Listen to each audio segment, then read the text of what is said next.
ചില കാത്തിരിപ്പുകൾക്ക് കാലം തരുന്ന മറുപടിയുണ്ട്. മലയാളി പ്രേക്ഷകരുടെ ഹൃദയത്തിൽ ജഗതി ശ്രീകുമാർ എന്ന നാമം ഒരു നിത്യ വിന്നലാണ്.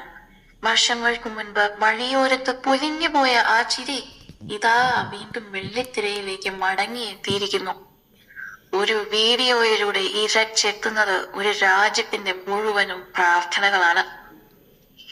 ആ ദൃശ്യം കണ്ട ആരുടെയും ഉള്ള് ഒന്ന് പിടയും. വീൽ ചെയറിലിരുന്ന് തന്റെ പഴയ സിനിമകളിലെ ചിരി നിമിഷങ്ങൾ കണ്ട് ജഗതി ചേട്ടൻ വികാരാധീനനായി കണ്ണു നിറയ്ക്കുന്നു.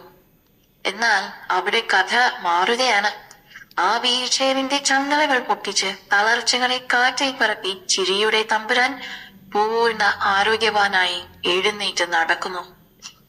അദ്ദേഹത്തിന്റെ ആ പഴയ മാസം നടത്തം ചെന്ന് അവസാനിക്കുന്നത് മലയാള സിനിമയുടെ രാജാക്കന്മാരായ മമ്മൂട്ടിയുടെയും മോഹൻലാലിന്റെയും സിനിമാ സെറ്റിലേക്ക്. സാങ്കേതിക വിദ്യയുടെ വിസ്മയമായ AI അഥവാ ആർട്ടിഫിഷ്യൽ ഇന്റലിജൻസ് ഒരുക്കിയ ഈ ചെറിയ വീഡിയോയുടെ ഇരച്ചെത്തിയ പ്രാർത്ഥനകൾ എത്രത്തോളമാണെന്നത് ഈ വീഡിയോയ്ക്ക് താഴെ സോഷ്യൽ മീഡിയയിൽ കമന്റുകൾ ആയി വന്ന പ്രാർത്ഥനകൾ കണ്ടു കഴിഞ്ഞാൽ നമ്മൾക്കറിയാം.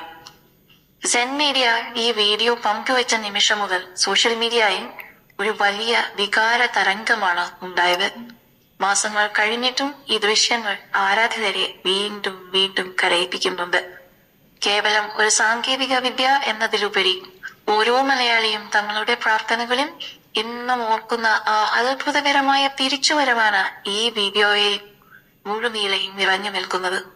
ഈ കാഴ്ചയെങ്കിലും കാണാൻ കഴിഞ്ഞല്ലോ എന്ന വിതുമ്പലോടെയാണ് ആരാധകർ കമന്റ് ബോക്സുകളിൽ അഭിപ്രായങ്ങൾ കുറിക്കുന്നത്. ഗ്ലാമർ ലോകത്തെ കോടികളുടെ വാർത്തകൾക്കിടയിലും ജഗതി എന്ന പേര് കേൾക്കുമ്പോൾ മലയാളിയുടെ മനസ്സ് നിറയുന്നത് സ്നേഹം കൊണ്ടാണ്.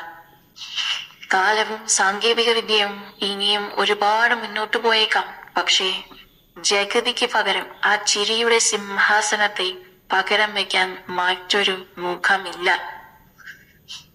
ഈ AI വീഡിയോ നൽകുന്ന പ്രതീക്ഷ വെറുതെ ആവാതിരിക്കട്ടെ.